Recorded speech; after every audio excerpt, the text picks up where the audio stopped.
এই প্রথমবারের মতো আইটেলের কোনো একটি ডিভাইসে 2 বছরের মেজর অ্যান্ড্রয়েড আপডেট দেওয়া হবে। সেই সাথে 3D curve AMOLED display, 120 hertz high refresh rate, বাজেটের সেরা gaming SoC, 50 megapixel camera and 2K video record এবং খুবই সুন্দর একটি ডিজাইন থাকছে এই ফোনটিতে। সো হেই গাইজ, আসসালামু আলাইকুম।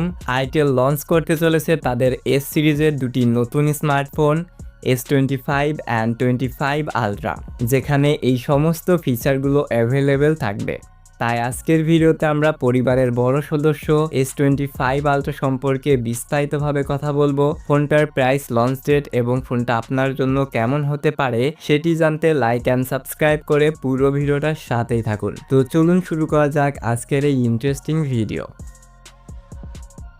তো শুরুতেই কথা বলতে চাই এই ফোনটির ডিজাইন দিয়ে। ফোনটির ডিজাইনকে যথেষ্ট সুন্দর অ্যান্ড প্রিমিয়াম করা হয়েছে। Front glass and back plastic বা পলিকার্বনেট বিল্ড, সেই সাথে এই ফোনটিকে 3টি দারুণ কালার ভেরিয়েন্টে পাওয়া যাবে। ফোনটির ডিজাইনকে হুবহু আইটেলের S25 সিরিজের মতো করা হয়েছে, যার জন্য হলেও এই ফোনটিকে বলা যেতেই পারে গরিবের S25 আলট্রা।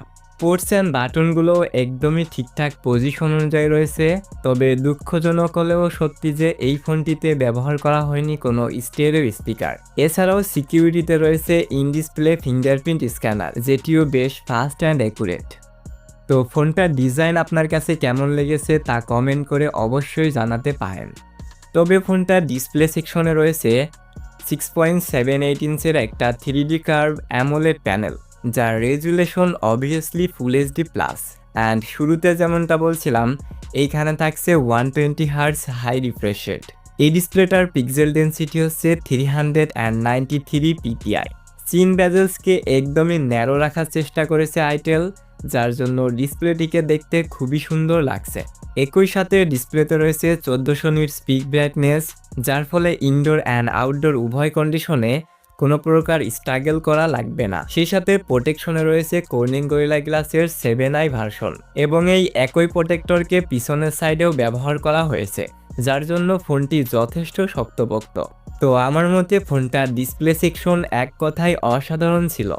তো ডিসপ্লেটি রেখে যদি এখন আমরা ফোনটার পারফরমেন্স সেকশনে আসি, তাহলে ফোনটিতে চিপ হিসেবে ইউজ করা হয়েছে ইউনিএসএসি T620, যেটি 12 ন্যানোমিটারের 2.2 গিগাহার্টজের একটি 5G চিপ, যার জিপিইউতে রয়েছে মালি G57। ফোনটিকে আমাদের দেশের মার্কেটে 8256 একটি মাত্র ভেরিয়েন্টে পাওয়া যাবে, LPDDR4X and UFS 2.2 storage type. সেই সাথে আরও 8GB ভার্চুয়াল র্যাম থাকবে। ফোনটিতে রয়েছে out of the box android 14 and ইউআইতে রয়েছে itelOS 14.5, এবং এখানেই 2 বছরের অ্যান্ড্রয়েড আপডেট প্রোভাইড করা হবে, অর্থাৎ অ্যান্ড্রয়েড 15 অ্যান্ড 16 এই দুইটা আপডেট পাওয়া যাবে। তো এই চিপটার কথা বলতে গেলে এটি রেগুলার বেসিক কাজগুলোকে ঠিকঠাকভাবে হ্যান্ডেল করতে পারে। সেই সাথে 8GB LPDDR4X র্যাম ভেরিয়েন্ট থাকায় ব্যাকগ্রাউন্ডেও বেশ কয়েকটি অ্যাপ রাখা যাচ্ছিল।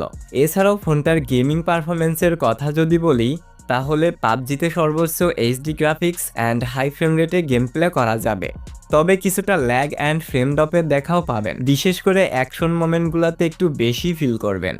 এছাড়াও ফ্রি ফায়ার গেমটিকে মিডিয়াম গ্রাফিক্সে প্লে করা যাবে। তো যারা অফিসিয়ালের মধ্যে একটা ফ্রি ফায়ার খেলার জন্য গেমিং ফোন নিতে চান, তারা এই ফোনটিকে দেখতে পারেন।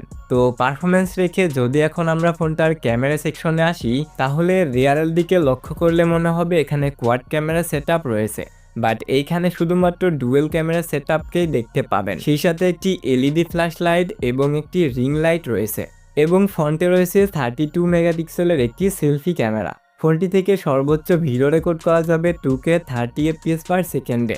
আর মেন ক্যামেরা 50 মেগাপিক্সেলের কথা বলতে গেলে এটি দ্বারা ডে লাইট বা প্রপার লাইট কন্ডিশনে বেশ কোয়ালিটিফুল পিকচারগুলোকে ক্যাপচার করতে পারবেন, যা 20-22 হাজার টাকার আশেপাশের ডিভাইসগুলোর মতোই।